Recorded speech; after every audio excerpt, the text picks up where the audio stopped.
ایک dead body آنی ہے، ہمیں اس کا پوسٹ مارٹم کرنا ہے۔ ڈاکٹر ظفر کو اسپتال پہنچنے میں کچھ ٹائم لگ سکتا تھا، مجھے جب تک ہر چیز ریڈی رکھنی ہے۔ ایک تو یہ ایسی جگہ نہیں تھی کہ یہاں رش ہوتا، یہاں پر کچھ پیرانارمل ایکٹیویٹیز تو تھی ہی، ظاہر سی بات ہے یہاں قتل ہوئی ہر طرح کی ڈیڈ باڈیز آتی تھی۔ فرید صاحب پتہ نہیں کدھر تھے، میں ان کو فون ملانے کا سوچ ہی رہا تھا، وہ مجھے سامنے سے آتے دکھائی دے گئے۔ آپ کہاں چلے گئے تھے فرید صاحب؟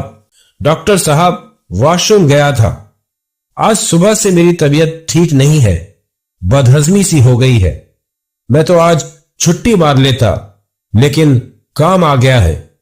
ان کی تو شکل سے ان کی حالت پتلی دکھ رہی تھی۔ اچھا میں آ گیا ہوں، یہ بتائیں باڈی کتنی دیر میں آ رہی ہے؟ بس ڈاکٹر صاحب آنے والے ہوں گے، ابھی ہم یہ بات کر ہی رہے تھے کہ گاڑی پہنچ گئی۔ پولیس کی گاڑی اور ایمبولینس آگے پیچھے ہی آئی۔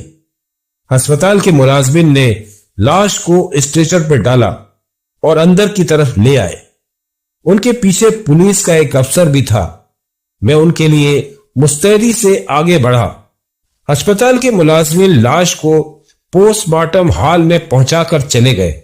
اس لاش کے قوائف بھی ایک فارم پر درج کیے گئے تھے، وہ میں نے سنبھال لیے۔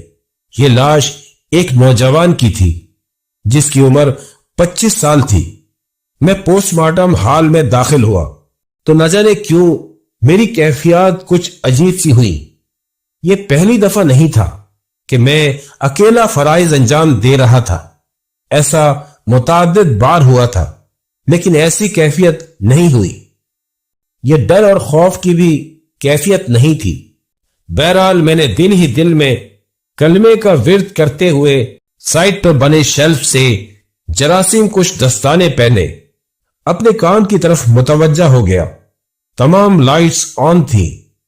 میں نے اس لاش کا تفصیلی معائنہ کرنا شروع کیا۔ اس کی ہاتھ کی رگیں بے دردی سے کاٹی گئی تھی، لیکن کچھ اور شواہد بھی تھے جس سے میں یہ کہہ سکتا تھا یہ خودکشی نہیں، ایک قتل ہے۔ میں اس نوجوان کی لاش کے فنگر پرنٹس لے رہا تھا۔ میں نے جیسے ہی اس کے ہاتھوں کا اسکین کیا، ایک دم سے بجلی بند ہو گئی اور اسی ایک لمحے کے اندر بیک اپ لائٹس جل گئی۔ ایک عجیب سا ماحول بن گیا۔ میرے لیے وہ ایک لمحہ بہت بھاری تھا۔ آپ تنہا لاش کے قریب کھڑے ہو، اس طرح سے لائٹ فلکچویٹ ہو۔ فلموں میں ایسے سین ہوتے ہیں لیکن حقیقت میں روح کانپ جاتی ہے۔ ہم کتنا بھی دن رات ان لاشوں کے ساتھ گزار کر بے حس ہو جائیں لیکن ہم ہیں تو انسان ہی۔ اس پل میں واقعی خوف سے لرز گیا تھا۔ پھر میں نے دل کو مضبوط کیا، خود کو تسلی دی کہ مجھے خود کو اس جاب کا اہل ثابت کرنا ہے۔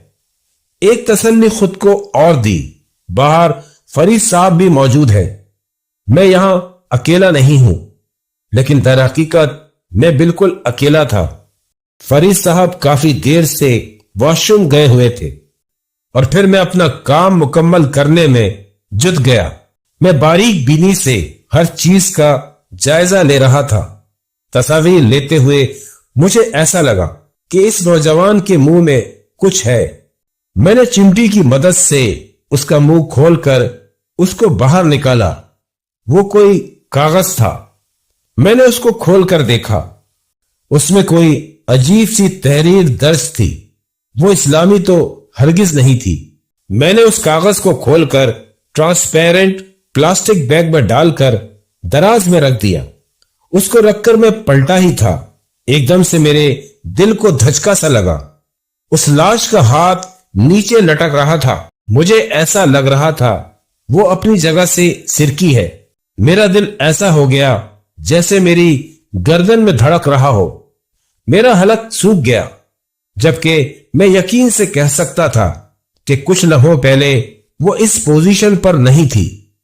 میرا کام اب ختم ہو چکا تھا۔ میں نے آگے بڑھ کر سہمے ہوئے دل کے ساتھ اس کے ہاتھ کو واپس جگہ پر رکھا، اس نوجوان کی لاش کو سر تک چادر سے ڈھانپ دیا اور تیز قدموں سے